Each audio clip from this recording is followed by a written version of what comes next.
All right, wonderful people, welcome back to this wonderful channel where we'll bring you back-to-back update and information as CD hot. In case you have not joined our social media handle, go ahead and subscribe to our channel because information plenty is plenty. Any baba everyday party Oh yeah, make I carry you go because rough for day Aloy Ejimako, will be former Mazi Nnamdi Kanu's lawyer before he was sacked. He has replied, Oga Simon Eba, make you see waiting the man they talk. This one now, it be like say, the people don't resolve to battle of words, make you see waiting they happen. Him say Simon Ekpa resort to lies as his criminal empire crumbles. IPOB lawyer Ejiofor. Make we go to the full details of waiting Ejiofor they talk here. Ifeanyi Ejiofor, lawyer to Nnamdi Kanu, leader of the indigenous people of Biafra, has revealed that perpetrators of criminal activities in the southeast have resorted to using fabricated lies and false narrative to remain relevant.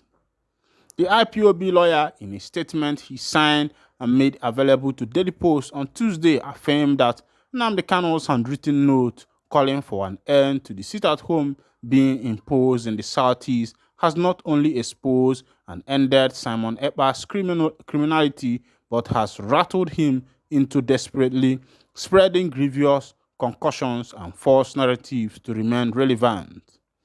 Ejiofor said the immediate end of the criminality by Nnamdi Kanu's handwritten note is a testament that there is no competition in destiny. He urged all supporters and followers of Kanu to distance themselves from criminality and adhere to the guidelines stipulated by the IPOB leader.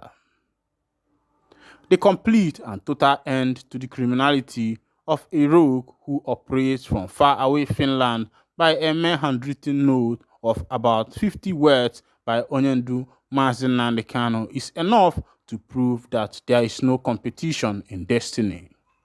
Sit at home is dead today because Onyendu Mazi Nnamdi Kanu said so. Wonders of handwritten note.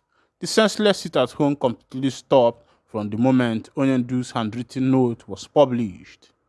The criminal proponent of sit-at-home in Finland goes to work every Monday, if at all he is meaningfully engaged, and his child that he had with a Finland lady goes to school every Monday. But children in Igbo land are prevented from going to school on Mondays, and parents are prevented from going out to seek for their livelihood to feed their families, particularly in this period of unimaginable economic hardship.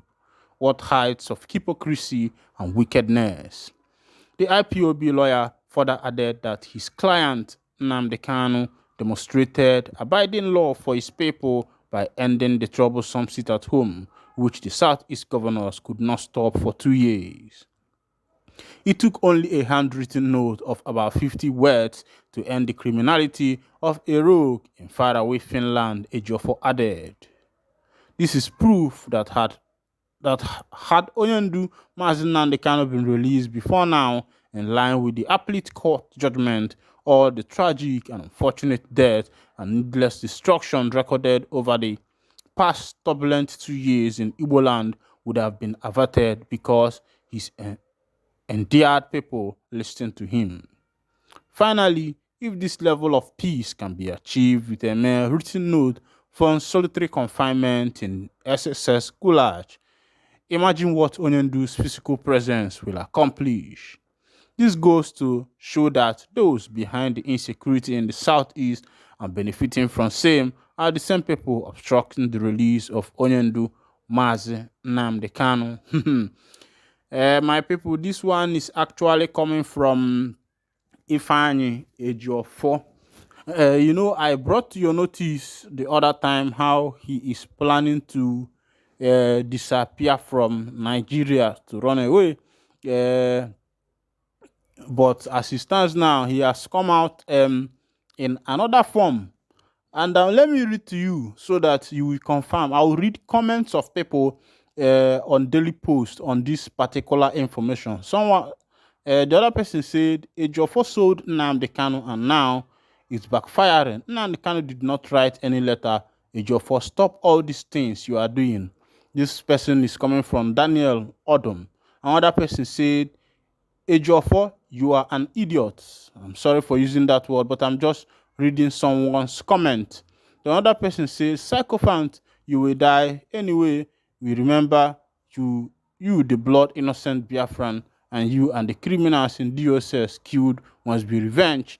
Now, another person says, we are with Simon Ekpa and Nnamdi Kanu forever. Another person said, everything that has beginning has an end, especially household enemies. Let us embrace God. Stop fighting yourselves, for you will be alive to reap whatever you sow. Let us keep praying. Another person said, Ejiofor, Eka, Ejikwa, Ekejikwa, Ofo at all. Now, this will tell you that many people does not believe in that handwritten letter that was claimed to have been written by Mazi Nnamdi Kanu. As you can see the comment, I could have go on and on to be reading some of the comments for you, but many people do not believe in this letter. Many people do not believe in it at all. And people believe that Ejiofor is doing all these things by themselves with his people, Kalonta, and the rest of them. And one of the things is that these people are fighting from another information I got now. This information just entered now as I am reading this news. That what is happening is that because of the money that is in the IPOB bag, that these people are afraid of Mazi Simon Ekpa, because Ekpa does not have interest in the money. That what Simon Ekpa has interest in is to see that Biafra land comes to pass. But people like Kalonta, according to the information I got now, Kalonta and Ejiofor them are dragging to make sure that they are in charge of what is happening in IPOB, in other words, to be able to have access to the IPOB money. They say the same thing with Emma Powerful. Of course, you know that Emma Powerful has been countering every decision that has been made by Mazi Simon Ekpa. Now, let's look at this matter from a logical point of view. Before now, nobody was talking about Mazi Nnamdi Kanu. Yes, after last year, they began electoral campaign, and everything about Mazi Nnamdi Kanu subsided. Nobody knew that he existed again. Yes, it was as if he was forgotten. After during the election campaign, during the wave of the election campaign, another thing happened, which was about the issue of money scarcity. After the money scarcity took over. That was what people were talking about. Nobody remembered anything like Mazi Nnamdi Kanu in the DSS custody. And after the wave of the money scarcity, the election was conducted. And after the election was conducted, people were aggrieved because of that, according to the people, that the election was rigged. That Yakubu Danjuma, who was the Yakubu, yes, who was the INEC chairman, collected some money, according to some people who say, some people say this 300 million, some say it's 200 million. Nobody has the real fact of what happened, and he ruined the election by declaring Tinubu the winner of the concluded election. Now, on the other part, after that, people became aggrieved that P2B lost the election, that P2B could have been the winner, and they were now looking on the side of the judiciary to decide what becomes the future of Nigeria. And many prophecies started going on, and the rest of them. I'm just making this explanation so that you can understand. At the end of all these waves, Mazi Simon Ekpa rose up and started declaring sit at home, started talking about Mazi Nnamdi Kanu, and that was how the light about everything about Mazi Nnamdi Kanu came to light again, and people started talking about him. People started talking about his release. ohanezendigbo started talking, governors in the southeast started talking. Of course, some people believe that the governors in the southeast and politicians in the southeast does not want that man to be released, because once he's released, it means that the future of Biafra is very close. And if that happens, it means that many of them will lose their offices. Of course, you know that that is where they are getting money and exploiting the people. So this is according to the people's narration and what people believe. Meanwhile, I'll be winding down the curtain here, and if this is your first time of joining us on this wonderful channel, kindly go ahead and subscribe.